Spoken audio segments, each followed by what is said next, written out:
Salud, amigos, tripulantes de nuestra querida, contaminada y única nave espacial. La misma que desde la última vez que nos vimos por estos medios, por supuesto, ha dado otra vuelta sobre su eje imaginario y también, por supuesto, sigue generando acontecimientos en pleno desarrollo. Y si no me ven de pie en el mapa, es que tenemos una entrevista y en este caso, interesantísimo invitado. De una vez, y para que lo ponche nuestro director, está con nosotros, doctor, profesor y todo lo que quieran agregarle en materia académica, Enrique Dussel, filósofo de los pueblos del sur, en una pequeñísima y atrevida definición que no le hace justicia a un currículum del cual, si se los leo completo, se nos acaba el programa. Pero a priori, nació Enrique Domingo Dussel Ambrosini el 24 de diciembre, Nochebuena de 1934, Departamento de La Paz, provincia de Mendoza, en la hermana República Argentina. Es un académico, filósofo, historiador y teólogo, naturalizado mexicano. Fue rector interino de la Universidad Autónoma de la Ciudad de México. Es reconocido internacionalmente por su trabajo en el campo de la ética, la filosofía política, la filosofía latinoamericana, y en particular por ser uno de los fundadores de la filosofía de la liberación. Estábamos acostumbrados a la teología de la liberación, pero aquí tenemos la filosofía de la liberación. Es un pensamiento, corriente de pensamiento, de la que es él el arquitecto, habiendo sido también uno de los iniciadores de la teología de la liberación. Ha mantenido diálogo con filósofos como, ajusten los cinturones, Karl Otto Appel, Gianni Battimo, Jürgen Habermas, Richard Rorty, Emmanuel Levinas y Adela Cortina. Su vasto conocimiento en filosofía, política, historia y religión, plasmado en más de 50 libros y más de 400 artículos, muchos de ellos traducidos a más de 6 idiomas, lo convierte en uno de los más prestigiados pensadores filosóficos del siglo XX y ha contribuido ciertamente a la construcción de una filosofía comprometida. Y ha sido crítico de la modernidad, apelando a un nuevo momento denominado transmodernidad.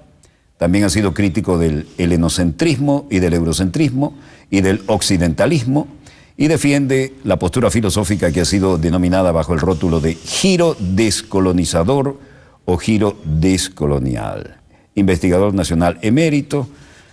Si seguimos con todos los elementos que pudiéramos agregar, maestro, nos quedamos sin programa. Tiene un currículum absolutamente envidiable. Y el aquí y el ahora. Usted que es un hombre de pensamiento comprometido, ¿cómo ve la geopolítica, la realidad actual, por ejemplo, en la patria grande latinoamericana y caribeña, o la renacida tensión este-oeste ahora entre Rusia y los países OTAN, el papel impresionante, imparable de China, solo por poner alguna barajita sobre la mesa? La palabra es suya. Sí, me podría situar en lo que es su especialidad justamente y que tanto me encanta este programa. Lo he visto muchas veces y da la casualidad que tengo una manera de pensar muy parecida. El primer capítulo de un libro publicado en el Fondo de Cultura Económica se llama Geopolítica y Filosofía. Y entonces hablo cómo el pensamiento filosófico se despliega en el tiempo y en el espacio. Y la pregunta que me hace, yo podría empezar a hablar más bien a un nivel político, económico, pero me gustaría, si me permite, situarnos en lo que me ha citado un poco un grupo de gente a Venezuela, y estamos haciendo un seminario sobre el pensamiento descolonizador, y aún en relación al marxismo mismo, porque Marx es un hombre del siglo XIX y es un hombre de su época, y como era muy influenciado por Hegel, tiene una cierta visión de la historia que era inevitablemente eurocéntrica. Él no conocía mucho lo que pasaba porque su época no lo conocía, China, la India, el mundo musulmán, África, América Latina mismo. Las comunicaciones ciertamente no lo permitían, ¿no? Ya había comunicación, pero había falta de información por una parte, pero por otra parte había un mecanismo muy propio de eso que llamamos modernidad. Y para que valga la metáfora, es como si en la computadora yo leo un archivo de la computadora, lo aprendo, hago un resumen y después lo desconecto. Pero no solo lo desconecto, sino que lo olvido, pero no solo lo olvido, sino lo denigro después. Es decir, por ejemplo, la China fue muy utilizado en Europa en el siglo XVIII. La revolución industrial era imposible sin la intervención de China, que empezó antes que Inglaterra, la revolución industrial. Kenneth, en este momento muchos autores están trabajando cómo surgió esa revolución en China, qué maquinarias usaron, cómo de ahí pasaron a Inglaterra, y el mismo Adam Smith habla glorias de China en El origen de la riqueza de las naciones. Si uno lee el libro en castellano del Fondo de Cultura Económica y va al índice, ve China, hay muchísimo. Y él dice, pues, un magnate chino va con una corte de gente y un rico inglés va solito por la calle. O es decir... Y ahí dicen que Inglaterra comerció con opio y obligó casi a los asiáticos a que consumieran eso opio. Ya en 1830 y demás, pues no tenía nada que venderle. Y entonces le vendió opio que producía en la India. Y entonces le inventó un producto porque...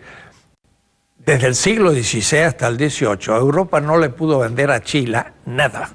Y al comienzo compró con nuestra plata. La plata americana se acumulaba en España, pasaba a Flandes y de ahí iba a terminar a China, porque la porcelana era el gran producto de la aristocracia de todo el mundo. Y que por algo le llaman China, ¿no? China, en inglés. Entonces, desde el zar hasta todos los reyes europeos, el mismo rey inglés, pero también los reyesuelos, diríamos así, del África y hasta América Latina, todos tomaban sus desayunos y sus comidas con la porcelana. Y el vestido de toda la aristocracia del mundo, desde los obispos en Roma hasta todos, era la seda. Y así muchos otros productos. La chinoiserie era secrétaires o mesas muy decorados a la China, y hasta el laissez-faire de la política liberal que dice deje usted hacer al mercado, Laissez-faire, laissez-passer, viene de una traducción china que concebían el poder como no actuar. En la medida en que todo funcionara bien, le llamaban el diagnóstico de las fuerzas en contradicción, Xi. Entonces, la gran estrategia para un emperador chino que se fundó en el 220 y duró hasta 1912, es decir, duró 21 siglos sin interrupción, aunque hubo mongoles que tomaron China y demás, pero una o dos generaciones de mongoles se hacían chinos, pues no tenían mucha cultura. Entonces, realmente los chinos tenían un poder gigantesco. Europa leyó ese archivo, lo desconectó y luego inventó todo lo que había tomado de China. Y así muchos otros. Hay un trabajo de Menzies que se llama 1434 y muestra que parece que hubo un legado del emperador chino a Eugenio IV en Florencia. Y entonces llegaron escritos chinos, libros impresos en papel. En 1434, como 40 años que Gutenberg va a descubrir la imprenta. Me tocó estar en Maguncia, en Alemania, en un instituto, y abajo había una estatua de Gutenberg porque él en Mainz descubrió la imprenta y imprimió parte de la Biblia en la catedral de Maguncia. Entonces lo veía todos los días para tomar el café y salir a la universidad. Pasa por ser el inventor de la imprenta. Lo que pasa es que los chinos en el siglo VIII habían descubierto la imprenta. Y en el sexto el papel. Y en el noveno tenían papel moneda. Y cuando Marco Polo lo metieron preso a la vuelta de su gran estadía en China, en Génova, estaba en la cárcel, pero otro compañero de cárcel le quería explicar cómo pagaban los chinos, pero no podía decir, pagaba una especie de pergamino, porque no sabía ni lo que era el papel. Se había adelantado 1000 años a la producción de papel moneda, que en Europa empieza prácticamente en el siglo XIX. O es decir, Europa va a tomar de otras culturas. Y esa modernidad, que parecería un invento gigantesco, se empieza a estudiar de nuevo. Y a eso le llamamos la descolonización epistemológica. Y es una geopolítica del conocimiento. Maestro, usted sabe que este programa tiene el orgullo de tener el mismo nivel de audiencia, que es récord, en todas las categorías socioeconómicas. ¿Podría, en beneficio de algunos integrantes de nuestra audiencia, explicar lo que usted y yo sabemos que es la epistemología? Bueno. Epistemología es lo que llamamos ciencia. En griego, episteme significa la ciencia. Es la historia, es la gramática, es la economía, es la política. Son las ciencias que se enseñan en la universidad. Entonces, la modernidad va a ser todo un manejo de una interpretación de la realidad. Y van a realmente, aunque parece tan extraño, inventar la historia que nosotros estudiamos en todos los colegios, primario, secundario, universitario. Pero no es en Venezuela ni en América Latina. Yo he dado conferencias en África, en Kenia, en Sudáfrica, y todo el mundo tiene la misma visión de la historia. Antigüedad, Edad Media, Edad Moderna. Pero eso lo hacen también en la India, lo hacen en todos los lugares de Europa, en Estados Unidos. Se ha universalizado. Pero entonces uno pregunta, ¿quién inventó esta periodización en la que Europa es el centro de la historia? Tiene 2 siglos nada más. Lo inventaron los románticos alemanes al fin del siglo XVIII. Y Novalis tiene un texto que dice, nosotros inventamos la antigüedad. Uno dice, ¿cómo? No inventó. No, inventó el concepto de antigüedad. Ellos dicen, la civilización empieza por la China, pero es lo más infantil. O la libertad del emperador y los demás son todos obedientes. Pasa a la India, pasa a los persas, pasa a los griegos, a los romanos, la antigüedad. Pero la culminación de eso es la Edad Media. Y la Edad Media culmina en la modernidad. Y esa historia, que es una historia eurocéntrica, han logrado que lo estudie toda la gente en el mundo. En las universidades venezolanas, igual que en las mexicanas, todos enseñan esa historia. Y están formados en eso. Y qué decir que, por ejemplo, la filosofía es la máxima responsable de ese eurocentrismo, porque dice, la filosofía empieza en Grecia. Y de ahí pasó romanos y llega, ¿no?, al siglo XIII en Francia, y luego Descartes, el primer filósofo moderno, y seguimos. Es una invención, porque Herodoto, Platón, Aristóteles dicen, nuestra filosofía viene de Egipto. Pero Egipto tenía ya expresiones filosóficas hace 50 siglos. 26 siglos antes de Aristóteles ya estaban haciendo filosofía. Y por eso que los mismos atenienses decían, nuestra filosofía es muy antigua porque viene de Egipto. Atenas era una colonia de Sais, que era una ciudad egipcia. Y Palas Atenea, que era la diosa de Atenas, es la diosa de Sais, que era una ciudad egipcia, debo decir, de cultura negra. Es decir, los grandes faraones, Tutankamón y demás, eran negros, venían del sur del África. Y entonces ellos veían a los blancos de Grecia, le llamaban colorados, razas de bárbaros. El ser humano era negro, ¿no? Y tenemos que estudiar las cosas de otra manera. Pero lo más interesante es que la modernidad, que es nuestro problema, porque le hemos sufrido, ¿cómo comienza? Y entonces, por eso yo quería un poco usar un mapa. Muy bien, vamos a mostrar esto. Europa latino-germánica estaba dividida en Yugoslavia, porque esta era parte del Imperio Bizantino y esto el Imperio Latino. Quiere decir que cortaba aquí un poco en Polonia y los países bálticos. Esto era Europa. Ahora, esta Europa, en la Edad Media, estaba en la Edad Oscura, se dice, ¿no? ¿Por qué estaba en la Edad Oscura? Porque aquí había un muro. Los musulmanes, el Imperio Otomano, sitiaba Viena hasta el 1688. Y en el sur, Granada había sido hasta 1492 parte de ellos. O es decir, Europa estaba cortado del sistema que comprendía el Magreb, que es la actual Marruecos. Pero Marruecos y España es el gran califato de Córdoba en la Edad Media. Y después viene el reino de Fatimita en Egipto, y aquí en el centro, sobre el Éufrates, estaba Bagdad. Y sigue estando. Y sigue estando, pero mire el problema.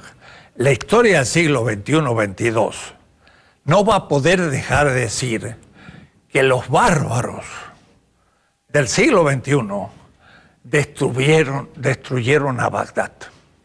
Debo decirle, lo mejor que yo pude ver por allí, tuve que cruzar en la época de la Guerra Fría el Charlie Checkpoint de Berlín, cuando estaba dividido, para ir a verlo en Berlín Oriental. Pero eso fue los alemanes que se llevaron todo lo que pudieron antes de que los dividieran, ¿no? Claro, pero de todas maneras, miren, los árabes venían de esta región, ocupaban todo esto, Turquía. Constantinopla la habían tomado en 1453, estaba en Estambul. El Imperio Otomano ocupaba Bulgaria, Rumania y estaba completamente en esta zona. Y luego esto era el califato de Bagdad, y Afganistán era un reino también. Los mogoles estaban en la India, y después estaban los sultanatos de Sudáfrica, el sudeste asiático, y llegaban hasta la isla de Mindanao, en Filipinas, que eran musulmanes. De tal manera que Colón, cuando pensó que iba a ir al Asia, porque él no conocía que había el Atlántico ni nada, se llevó un traductor del árabe y del hebreo, porque pensó que iba a encontrar musulmanes, no estaban tan mal informados. Ahora mira lo que era el mundo musulmán, era todo esto, y Europa era esto. 70 millones de habitantes aislados. Y en cambio la China tenía ella sola ya 150 millones. Y la India también tenía 150. Y el mercado mundial desde el año 400 hasta el 1800 estaba en esta zona. Y en toda Europa estaba completamente separada. Quiso por las cruzadas ir al centro del sistema para poder conectarse con las caravanas, pero los árabes eran muy fuertes, lo rechazaron. Entonces, ¿qué le quedaba a Europa? Salir por acá. Y salió por el Atlántico. Y entonces la propuesta porque los portugueses se fueron a la África y lentamente llegaron por ahí, pero en el fondo tenían la visión de Eurasia. Pero Colón le cayó en manos unos mapas venecianos que en Walter Müller después va a dibujar cartográficamente en 1506, donde había un error, porque América del Sur estaba dibujada al sur de la China. Era la cuarta península arábiga, pero hay dibujos de 1487. Entonces, había una península acá que le llamaban la península del dragón, porque esto tenía la forma como un dragón, y los chinos lo conocían. La segunda península era el sudeste asiático, la India y la Arabia Saudita. Entonces, Colón convence al fin a los reyes católicos que en enero conquistaron Granada, y en marzo, ya liberados un poco de luchar contra los musulmanes, le dan el permiso para ir a unas islas perdidas del mar Océano, pero no perdían nada porque le dieron 3 carabelas de segunda categoría. Total, si este se moría en el océano, no habían perdido. Lo cierto es que él llega acá y en un casi récord llega a las Bahamas.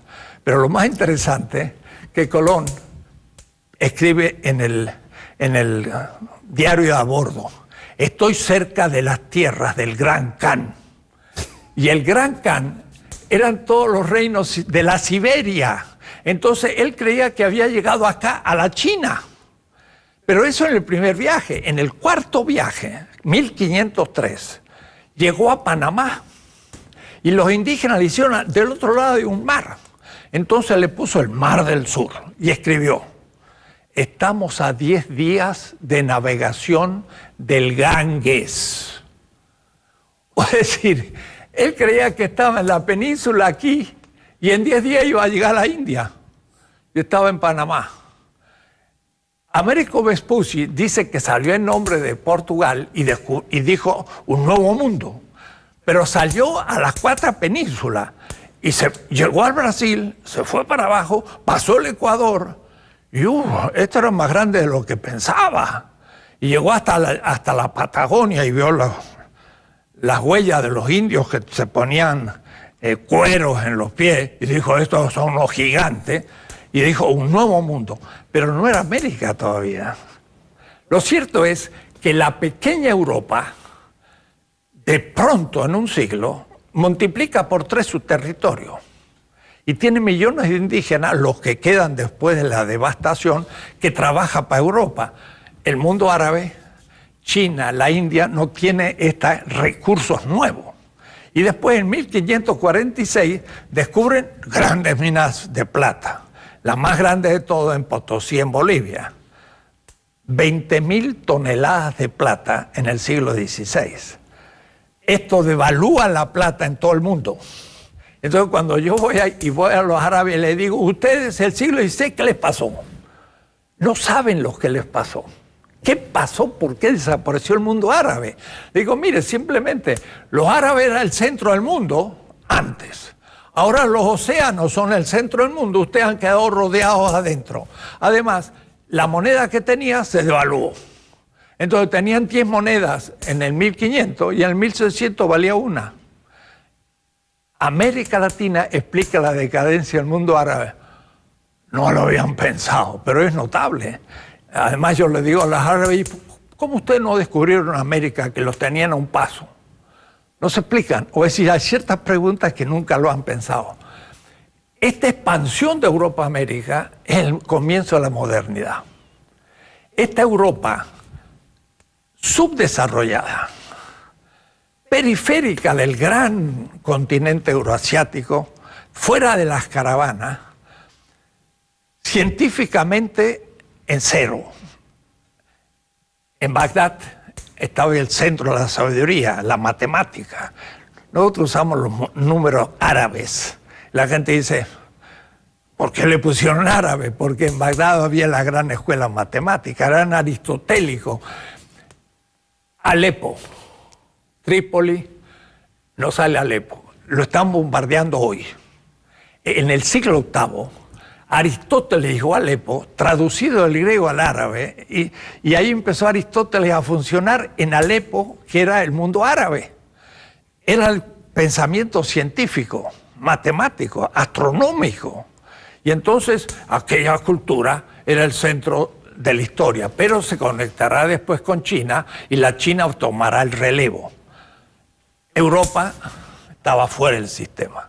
Pero ahora, con nosotros, colonial, va a surgir la modernidad. Entonces, nuestra hipótesis de trabajo está revolucionando el pensamiento porque nunca se había planteado así. Es una red que hay latinos en Estados Unidos, en Berkeley, en Duke, latinos, que hay mucha gente en América Latina, pero también en Europa, y ahora se expande por el África. En 3 semanas tengo que ir a Delhi, están leyendo nuestras cosas. Grossfogel, pues hicimos hace 2 meses un seminario sobre descolonización del pensamiento, ¿no? En Pretoria, en Sudáfrica. ¿Y por qué en Pretoria? Y la Universidad de Pretoria estaba en huelga. ¿Saben para qué? Para descolonizar la universidad en África. Es decir, había tomado el tema latinoamericano en África. ¿Sabe por qué? Porque, claro, en Sudáfrica estaba el apartheid y todo esto. El pobre Mandela estuvo 27 años preso. Salió un hombre extraordinario, reorganizó el país y toda la élite política es afro. Pero todo el mundo económico, el Boers, es blanco. Y los Boers tienen además la bomba atómica. Además. Y el pueblo es afro-negro. Y esos estudiantes están estudiando una visión europea de su propia historia. Porque la historia es el instrumento que empezó a destruir las otras tradiciones e impuso su historia como historia universal. Y entonces, hasta a través del marxismo. Porque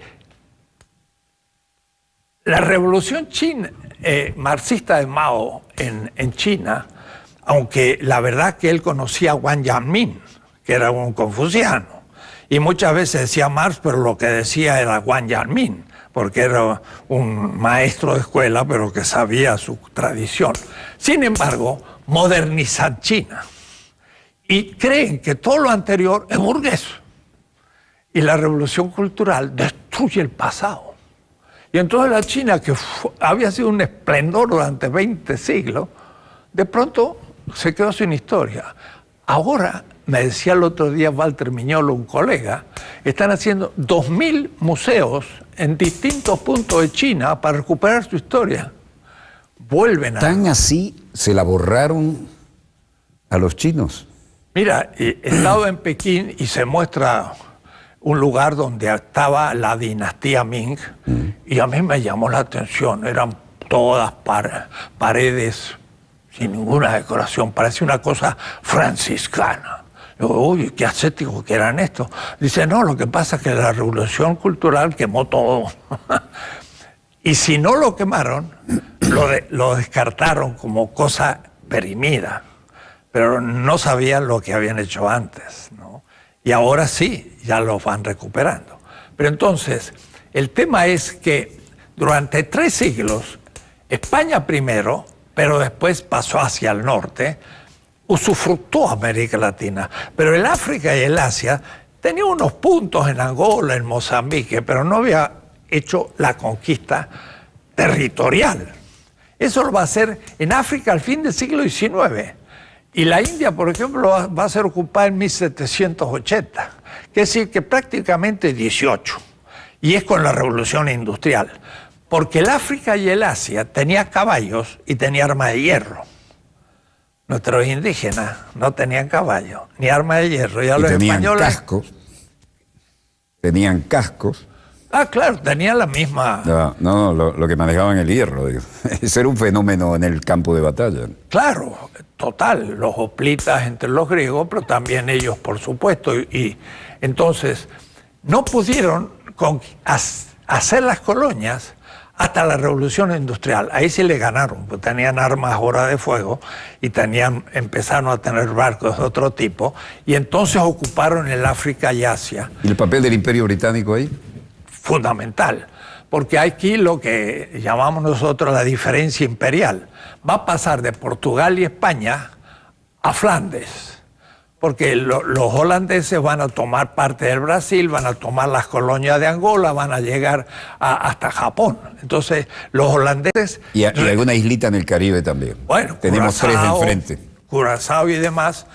Bonaire, Aruba, Curazao. Claro, y ahí es interesante. Ahí, por ejemplo, en Curazao hay un Wall Street, y había judíos.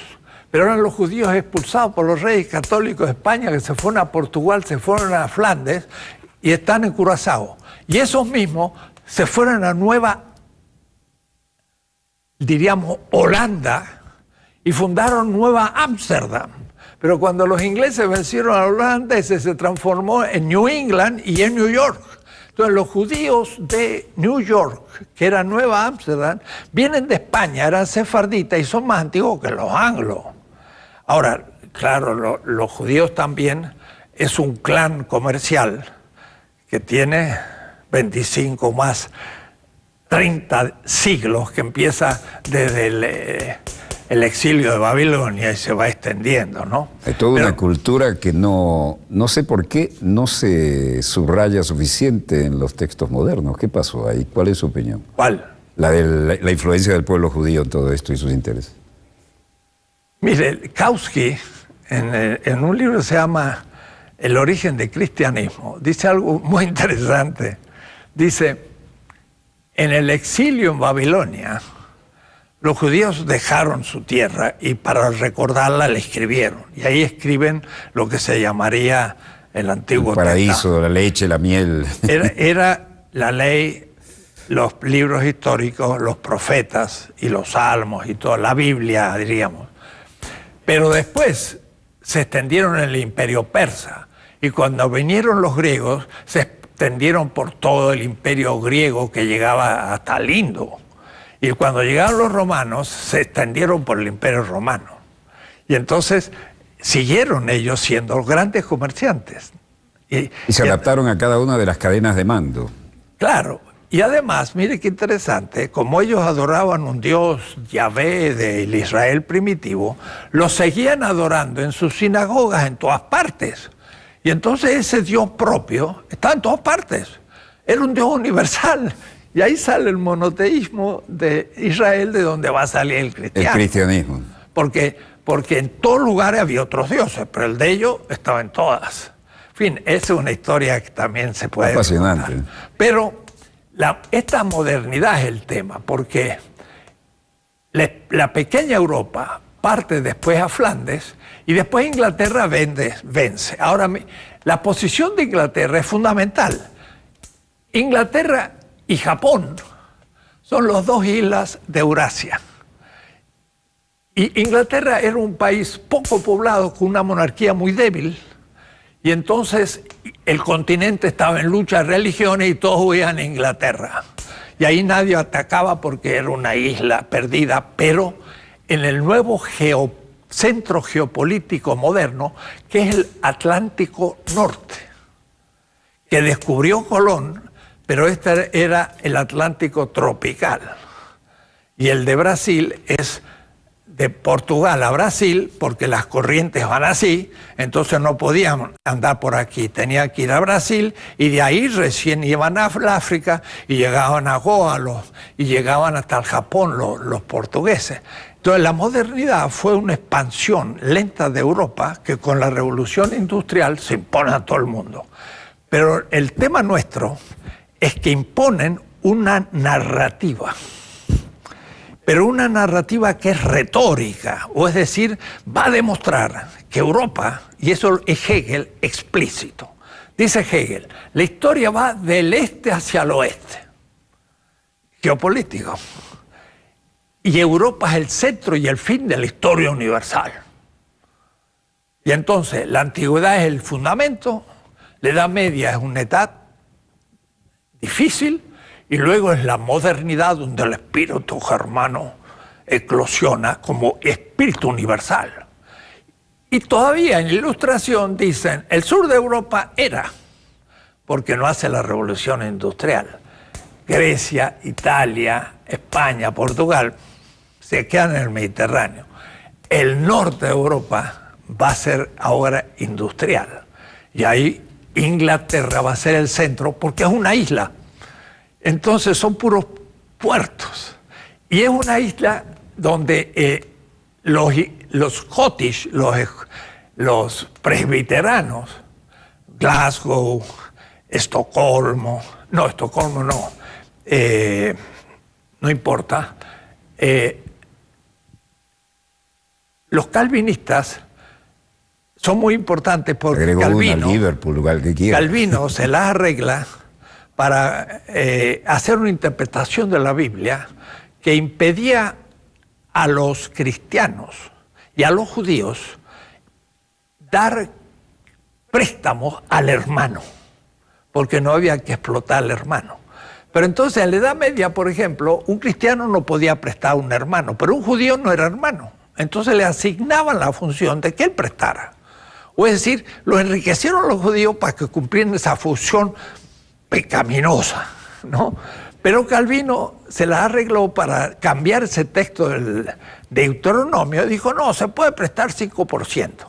Y con esta variación, ya el cristianismo podía empezar a prestar dinero y ya podía empezarse a coordinar con el capitalismo. Pero no es extraño que Adam Smith es un calvinista y es el que escribe el primer libro de economía clásica. Y entonces es un cristianismo que se adecúa al capitalismo, o más, es un cristianismo que inventa la teoría capitalista como Adam Smith. Pero eso se cumple en Inglaterra. Inglaterra, desde Cromwell, logra hacer una revolución porque el Estado inglés era muy débil. Entonces la burguesía tomó el poder siendo minoría. El mundo era feudal. Pero desde el Estado impusieron el capitalismo en Inglaterra, se desarrolló, y eso duró hasta la Segunda Guerra Mundial, que va a venir el Estados Unidos, que va a ser el nueva etapa. Pero entonces esta modernidad es para nosotros el problema, que tiene un discurso histórico, científico y demás, que tapa a todos. En la historia hegeliana, América Latina no entra, estamos fuera de la historia. Porque el sur de Europa queda descalificado. ¿Y qué decir las colonias del sur de Europa? Peor todavía, somos colonia de algo que desapareció de la historia. Entonces, decir que España era un país moderno en el siglo XVI, el más importante de Europa, nadie lo cree. Pero fueron los españoles con la plata de Potosí y de Zacatecas que pagaron una gran escuadra, y aquí, ahí en Sicilia, cerca de Catania, vencieron a los turcos en Lepanto. Y yo estaba ahí, había unas cosas, decía 1571, Lepanto. Yo digo, hacha, descubrieron en Potosí 1546. 25 años después pudieron hacer una escuadra, ya tenían plata y liquidaron a los turcos en el Mediterráneo. Entonces, la modernidad es nuestro problema, porque hoy en Venezuela, en México, en Argentina, en América Latina, toda la élite blanca es eurocéntrica.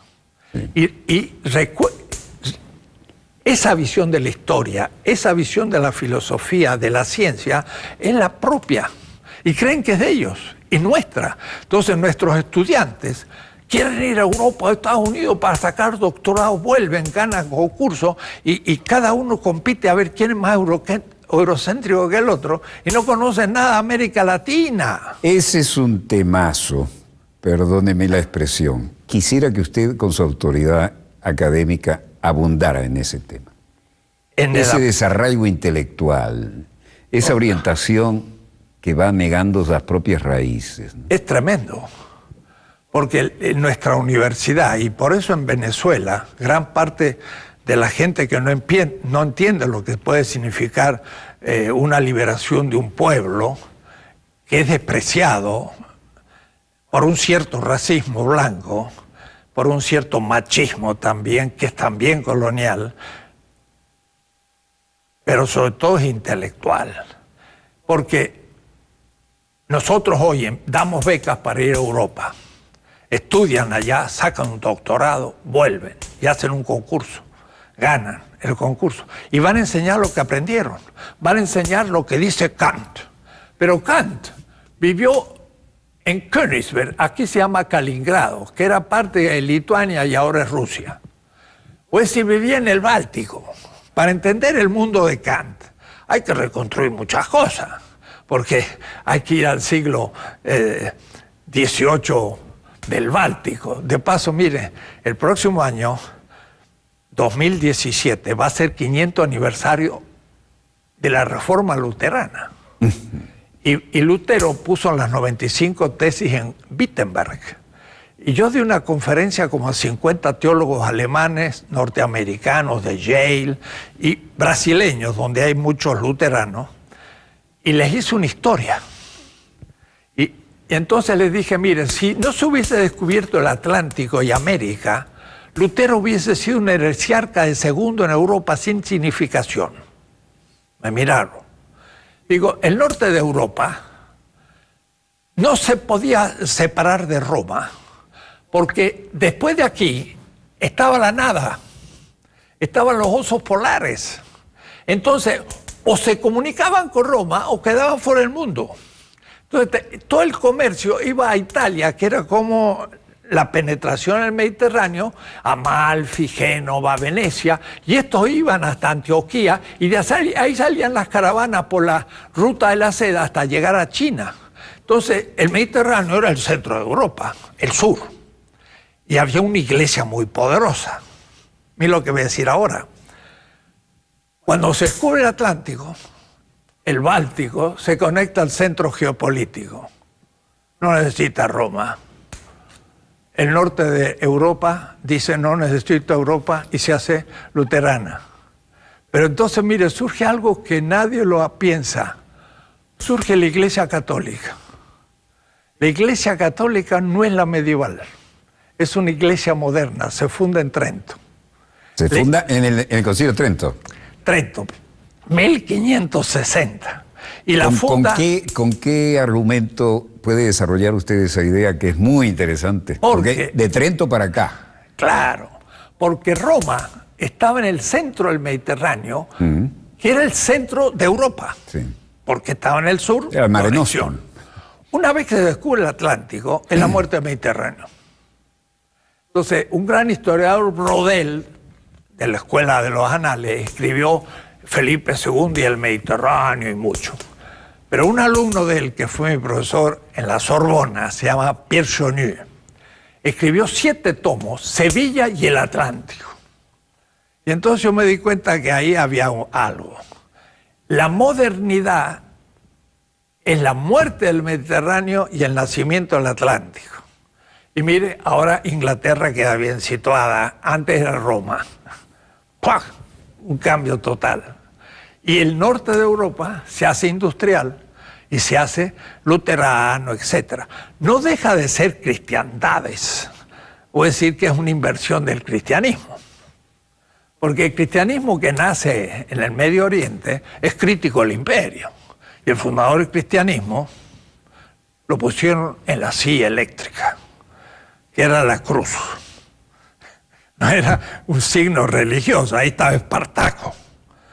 Pero era después un signo denigrante en ese momento, además. Total. Después de 3 siglos, esos cristianos estaban presentes sobre todo en Turquía y en otras partes. Y Constantino, cuando se dividió en 4 partes el imperio que estaba en la Galia, venció al otro y después a Licino, y se hizo emperador y se dio cuenta que los cristianos eran muy numerosos y les dio libertad. Y después se apoyaron en los cristianos. Y dejaron Roma e hicieron la capital del imperio en Constantinopla. Y entonces el peso se vino acá. Pero ahora los cristianos... Y Estambul, Constantinopla, claro, esa dualidad. Cuando los otomanos tomen Estambul, se va a hacer un imperio. Y eso es lo que va a sitiar Europa. Pero lo interesante es que los cristianos que habían perseguido al imperio porque tenía esclavos y todo, ahora lo justificaban. Sobre todo en América, de cuando andando el Pero tiempo. eso, la primera inversión fue la cristiandad del Mediterráneo. Roma se hace cristiana. Y por lo tanto, el fundador crucificado ahora aparece en las alíos, en la Santa Sofía, con los ojos abiertos, crucificado, pero sin sangre, porque era un rey. Ya no era el crucificado, era justo el rey, lo contrario. Pero esa es la primera inversión, que se llama la cristiandad, o decir, el cristianismo se invierte. Con España va a haber la segunda inversión, porque ese cristianismo, de todas maneras, que va a ser avasallado por los árabes, porque les va a quitar todo el norte de Europa, de África y toda esta parte, se va a quedar arrinconado. Con América, entonces justamente hace una segunda inversión. ya no es solamente el cristiano el que apoya a un Estado, sino que apoya a un imperio con colonias. Y nosotros somos una contradicción, porque somos colonias de un imperio que es cristiano, pero también somos cristianos, pero de segunda. Ya no se entiende nada. Y yo digo siempre... Hay que además ser de segunda es la negación del cristianismo. En un indígena de Chile, un misionero, predicaba cosas, entonces puso una crucifixión. Pintó.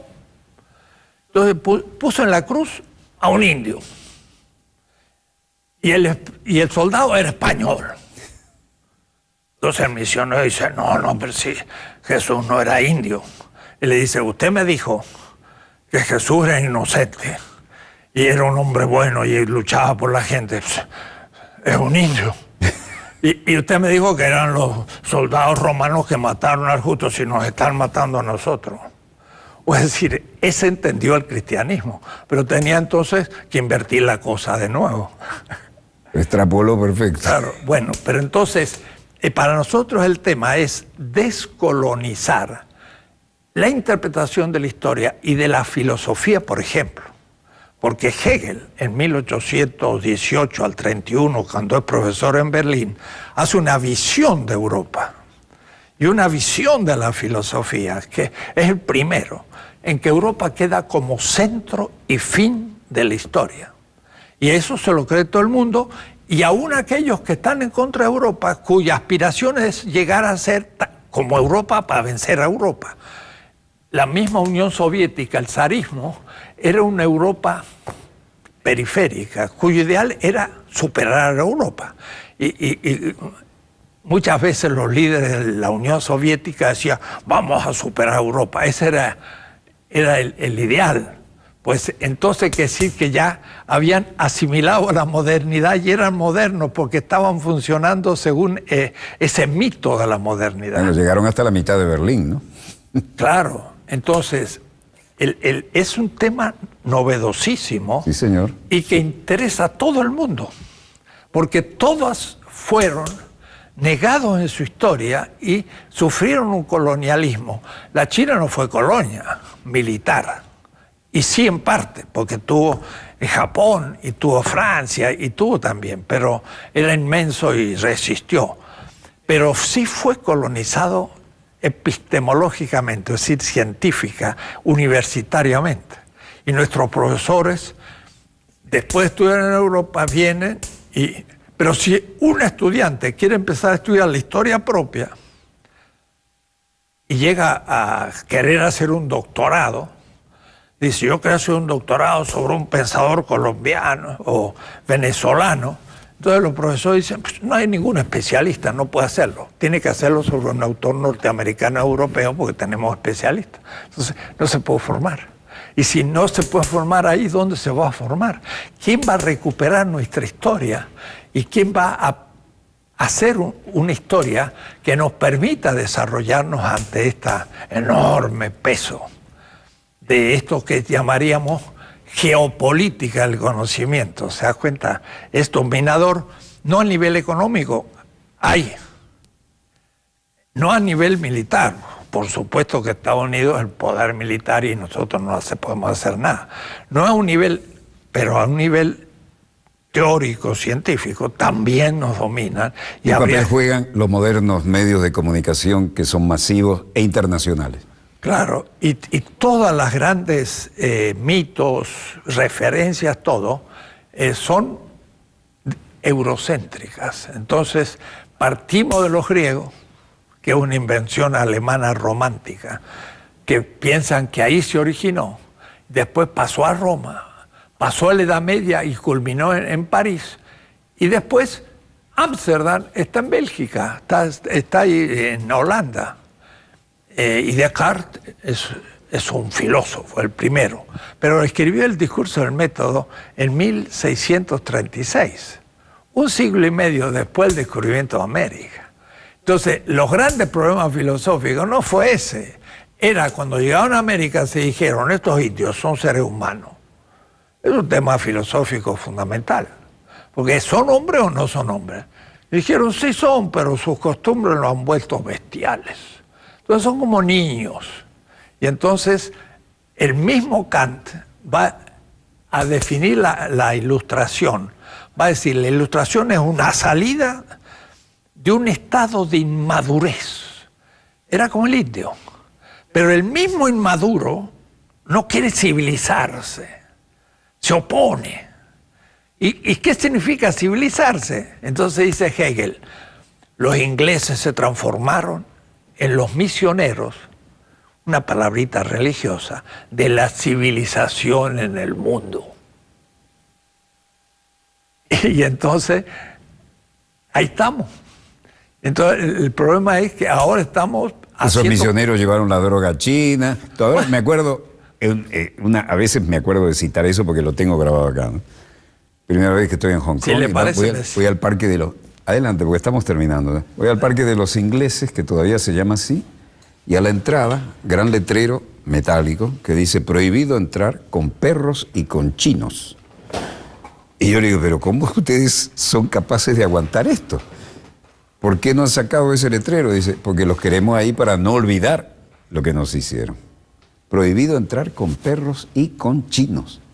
El parque de los ingleses en Hong Kong. Insólito. Y está ahí todavía.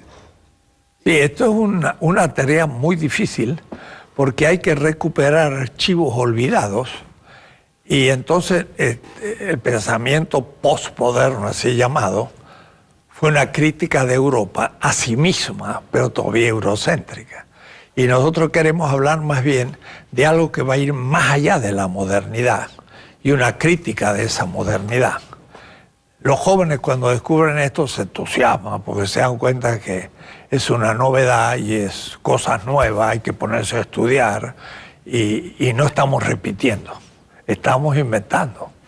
Yo no quise ni siquiera, me mordí la lengua unas cuantas veces y le cedí todo el tiempo porque esto es una clase magistral obviamente y no es un lugar común. Y yo tengo la esperanza de que esto haya generado las necesarias inquietudes. No solo en los jóvenes, que sí nos ven y en gran proporción. Felizmente nos ven todas las categorías socioeconómicas y etarias, ¿no? Sino en aquellos que siguen el dogmatismo y tienen el cordón umbilical y la neurona en esos centros de poder, ¿no? ¿Qué debemos hacer? Nos quedan 3 minutos. ¿Cuál es su receta? Hay que continuar en este descubrimiento. Hay que aumentar los argumentos y hay que mostrar que si no se hace eso, es lo que dice un colega de una manera un poco jocosa y metafórica. Dice, si no se inventa una ciencia que parta de nosotros y que explique la realidad, somos sucursaleros. Ponemos sucursal. Entonces, yo soy filósofo, entonces uno le pregunta a un colega, ¿usted qué hace en filosofía? Yo, Kant. Ah, muy bien, usted estudia Kant. Y usted Hegel, y usted Heidegger, y usted Habermas. Sucursales. Y lo peor es que hace grandes comentarios, pero ni le llega a Habermas, porque Habermas ni le interesa lo que estamos nosotros comentando. Pero si nosotros le hacemos una crítica a Habermas, mostrando su eurocentrismo y cómo lo que dice vale para Alemania y Estados Unidos y nada más, y lo que él dice en Kenia ni puede ir porque ni le entienden, entonces ya el Habermas dice, ¿qué pasó? Entonces, para que nos respeten, tenemos que primero respetarnos. Hay una frase de una hermana república, de la familia, de la patria grande latinoamericana y caribeña, que uno de sus líderes dijo, o inventamos o erramos. Exacto, exacto. O inventamos o erramos. Sí, sí. Y después de esa clase magistral es magnífico. Geopolítica del conocimiento, pero también creación de conocimiento. Porque entonces tenemos todo por investigar y por empezar a ver de otra manera. Ahora, esta pequeña exposición la he hecho en muchas partes. Y le digo que produce un efecto. Lo he dado como en 20 universidades de Alemania. En el 92 estuve un semestre, me invitaron a muchísimos lados. ¿20 universidades de? Alemania. De Alemania. También lo he hecho en París, lo he hecho en España, he sido profesor en Harvard, en Duke, en muchas partes. Pero a los profesores, no a los alumnos, se quedan calladitos. Como diciendo... Nos cambiaron el libreto, todo lo que estudié para tener la cátedra y ahora me cambiaron. Pero por eso no lo aceptan, porque como su poder se basa en ese conocimiento, si lo ponen en cuestión, como son autoritarios, no lo quieren aflojar. Si fueran investigadores, estarían felices que encuentran una nueva posibilidad de investigar lo nuevo. Pero muchos son burócratas. No se oxigenan. Y la mayoría. Maestro Enrique Dussel, una clase inolvidable. Quiero decirle que me siento muy orgulloso de haberlo tenido en Dossier y no es un lugar común. Cada vez que usted venga por acá, tiene el grato compromiso ineludible de venir a darnos otra clase magistral. Muchas gracias. A usted. Donde quiera que se encuentren de ese lado del receptor, muchas gracias por habernos permitido estar aquí con ustedes. No tengo la menor duda de que han disfrutado plenamente de este dossier. Nunca me vieron hablar tan poco y nunca he disfrutado tanto como ustedes porque me puse de ese lado del receptor para absorber como una esponja esta gigantesca mina de conocimiento. Hasta el próximo programa, donde quiera que se encuentren de ese lado del receptor. Les habló Walter Martínez. Disponga usted de las cámaras, señor director.